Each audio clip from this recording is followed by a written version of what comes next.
appelés à mon service. Mes enfants qui m'êtes si chers, la paix soit avec vous. Je suis Jésus, roi de l'univers.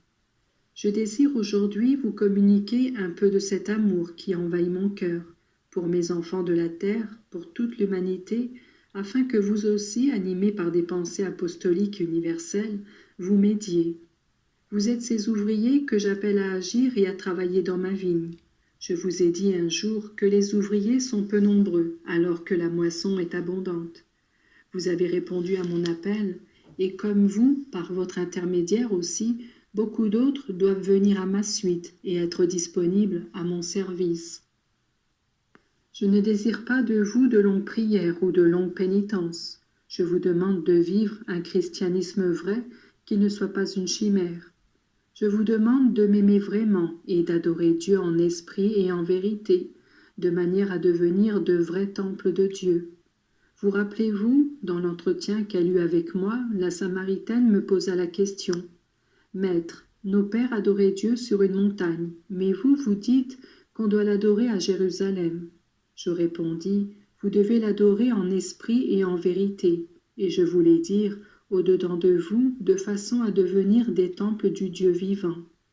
Quelle est grande cette vérité qui vous permet, par ce Dieu que vous adorez et que vous avez présent en vous, de rejoindre toutes les créatures de la terre. La vigne de Dieu, ma moisson, la moisson du Père, c'est donc toute la terre.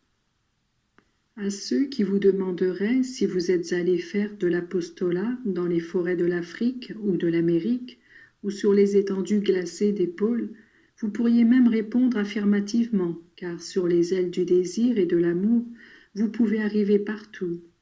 Il y a un fil d'or qui unit les âmes entre elles.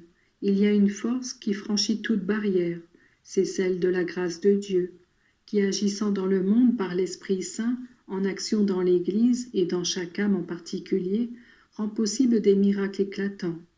C'est cette force que je veux vous donner, si vous savez vous en remettre à moi, qui suis le Tout-Puissant. Toute œuvre humaine exige une intelligence pour la concevoir, des bras ou des moyens pour la réaliser et la mener à terme, avec ténacité et constance. Les œuvres de Dieu ont comme promoteur l'intelligence de Dieu, puis elles sont confiées à de simples instruments incapables qui mettent leur bonne volonté au service de Dieu et lui demandent de l'aide pour chacune des moindres opérations. Il en est comme si on proposait à des enfants d'aider à construire une maison. Le papa de ces enfants leur demandera de lui apporter une brique à la fois, et il se servira de leur aide pour mener à bonne fin la construction. Oui, vous êtes les enfants de Dieu, qui, vivant avec lui et pour lui, apportez votre brique à l'édification, non pas d'une maison matérielle, mais du royaume saint de Dieu. C'est la puissance de Dieu qui réalise les plus grandes œuvres, et se sert de vos petites choses, vos mains, votre cœur, vos renoncements et vos conquêtes personnelles. Les conquêtes que chacun peut faire en triomphant de soi-même et dans l'action qu'il déploie pour arriver aux autres. C'est un don de Dieu que celui d'appeler à son service et que peu de personnes apprécient. C'est un appel que le vôtre, mais c'est aussi un choix. C'est comme une élection que vous recevez et une tâche qui vous est confiée, auquel vous êtes invité à correspondre avec joie et avec confiance. Si chaque ouvrier s'applique, le travail avance avec rapidité et entrain, et c'est avec joie qu'il est achevé dans les plus brefs délais. Le temps passe vite, mes enfants, et chacun doit labourer le champ qui lui a été confié sans se retourner.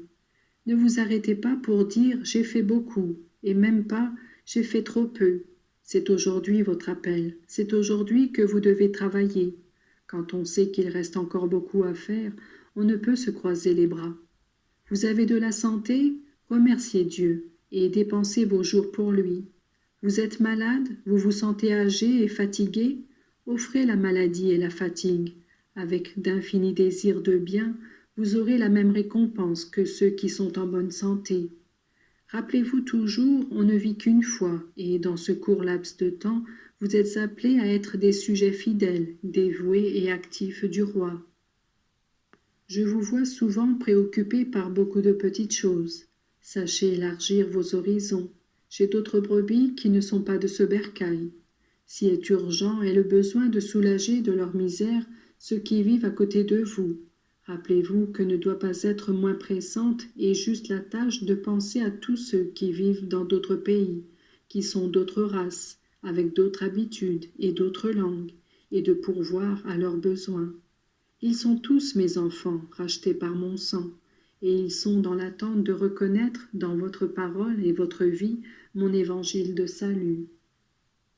On dit que l'esprit missionnaire est le thermomètre qui mesure votre foi. Et moi je vous dis qu'il n'est pas possible d'être chrétien et de se désintéresser du problème missionnaire. Aidez les missionnaires et soyez reconnaissants envers eux, qui vous représentent dans des terres lointaines. Faites que votre continuel sacrifice, offert dans l'accomplissement de votre devoir en état de grâce, soit comme l'encre de salut, à laquelle, dans les moments difficiles, les missionnaires puissent faire appel. Priez et aimez les peuples qui ne me connaissent pas encore, afin que la lumière de la vérité les atteigne vite et qu'ils puissent trouver le vrai Dieu. Jésus d'amour infini vous bénit tous.